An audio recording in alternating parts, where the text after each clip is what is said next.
Hey, ¿qué pasa? Soy Jay, bienvenidos.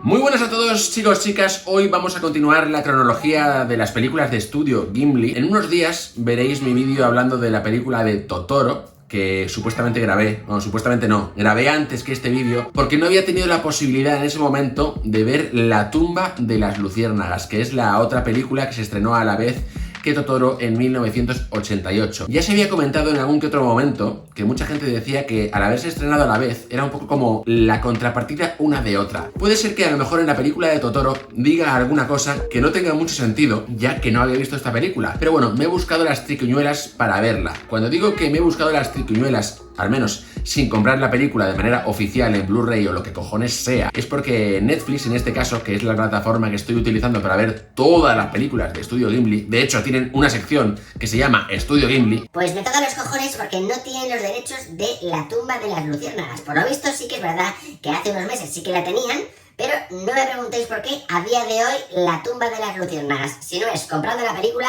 no la puedes ver en ninguna plataforma que no sea Movistar Plus. A día de hoy. No sé si cuando suba este vídeo de repente cambiará, pero bueno, ha sido una auténtica locura y no pasa nada, pero bueno, finalmente he visto La tumba de las luciérnagas en YouTube, en latino, a 240 frames.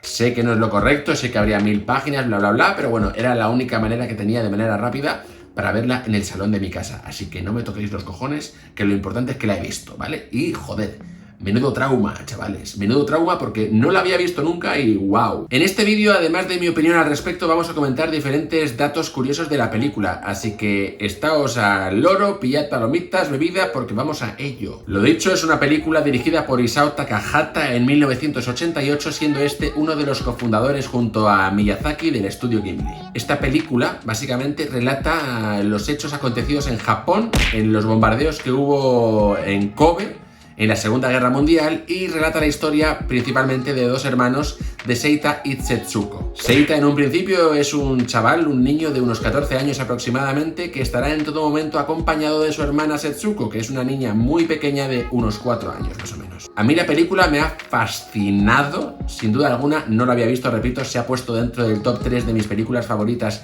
de Estudio Ghibli. Aún me faltan muchas por ver que no he visto a día de hoy, pero de momento está allí sin ningún tipo de duda, y es que es una película directa, clara, triste y es que ya os digo, fría y directa. Es que la palabra para mí sería directa. Relata cómo estos dos hermanos van sobreviviendo como pueden poco a poco a los bombardeos que sufrió Japón en la Segunda Guerra Mundial, y es una película con una carga y una crítica social abismal, una crítica a la guerra en general, no solo a lo que pasó en Japón. Yo creo que es una crítica en general a todas las guerras. Es una representación clara y directa de lo que sufren las víctimas, sobre todo los civiles, dentro de conflictos bélicos. Y es que estos conflictos no tienen por qué ser solo el hecho de que te explote la casa, que te vuelen una pierna, que se muera tu familiar más cercano, sino que relata básicamente lo que es sobrevivir a la guerra. Como todo en un primer momento parece que se va sobrellevando y cómo con el paso del tiempo te puedes ir sumiendo en la más profunda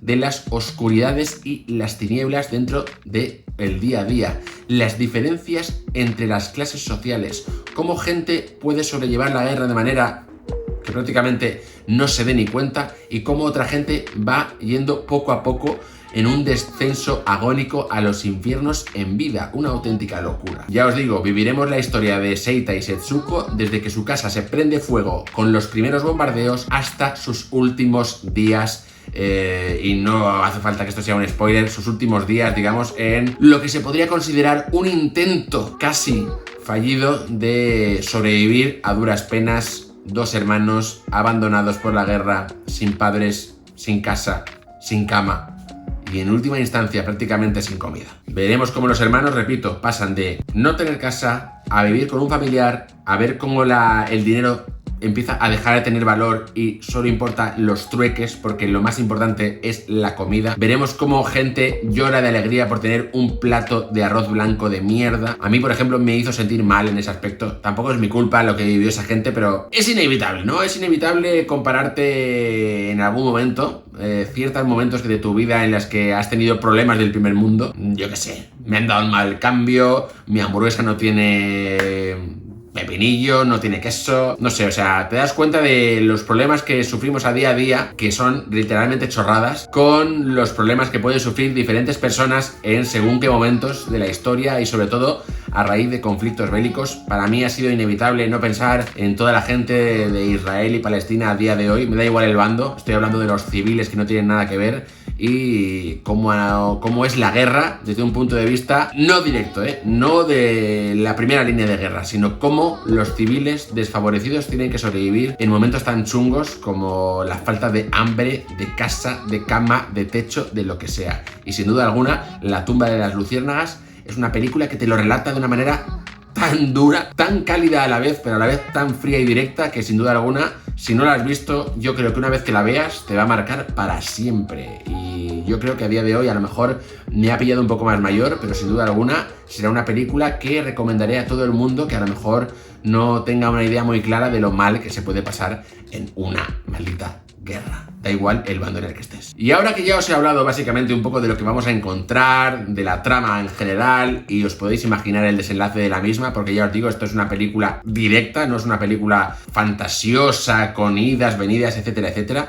De hecho, a día de hoy está considerada la película más sombría de Estudio Ghibli y vamos directamente ya con alguna que otra curiosidad al respecto. Primer punto a destacar, pues bueno, la película tuvo tantísimo éxito en que finalmente en el 2005 se llevó a cabo una película en live action. Por supuesto, a día de hoy es incomparable con la versión animada de Estudio Ghibli, pero sí que es cierto que es una peli que no está para nada mal y que a día de hoy pues se sigue pudiendo disfrutar dentro de la locura que nos cuentan, pero si tuviera que elegir entre el live action o la película de Estudio Ghibli, por favor, no os quedéis locos, mirad la película de dibujitos, tanto si os gusta como si no, porque es la original y es la que os va a llegar más a la patata. Tal y como he comentado anteriormente, se estrenó a la vez que Totoro. Había riesgos o miedos por parte de Estudio Ghibli de que tanto Totoro como La tumba de las luciérnagas a lo mejor no triunfasen por sus historias en realidad del Slice of Life y se decidió estrenar de manera conjunta. Por eso a día de hoy se entiende que una es como la contrapartida de la otra. Una es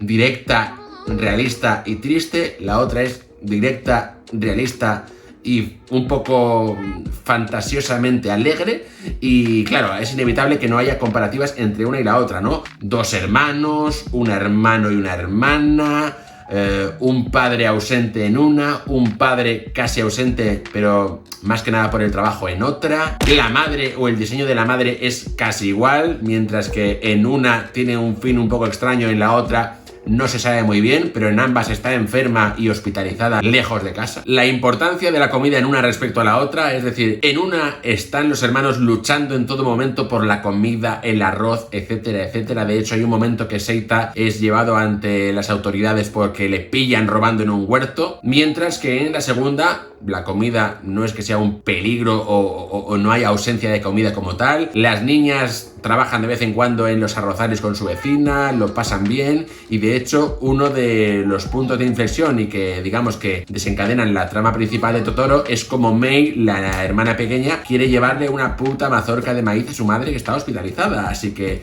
ahí está un poco la dualidad. Por otro lado tenemos los horrores de la guerra y por otro lado tenemos un poco la fantasía o no de las niñas ante una situación también chunga como es la ausencia de una madre que está hospitalizada y un padre que no puede encargarse de ellas porque trabaja mucho y digamos que se escudan en cierto modo en la figura de Totoro, que hasta cierto modo no sabemos si es algo más onírico o imaginario que algo real, algo como un troll del bosque o no. O sea que unos viven la fantasía y otros viven la guerra, la crudeza, la realidad, el hambre, la muerte. Sin contar, por supuesto, pequeños puntos como el momento en el que Totoro están bailando así hacia arriba y se entiende o se da a entender un poco que el árbol que se genera tiene una forma muy similar al champiñón que generaría una bomba nuclear, por ejemplo la de Hiroshima o Nagasaki, que no tiene en principio nada que ver. O sea, los bombardeos de Kobe no es lo mismo que esas bombas, ¿vale? No os quedéis locos. Y luego, por otra parte, al igual que en la tumba de las luciérnagas juguetean con las luciérnagas que se iluminan y que si las chafan mucho se van a la mierda,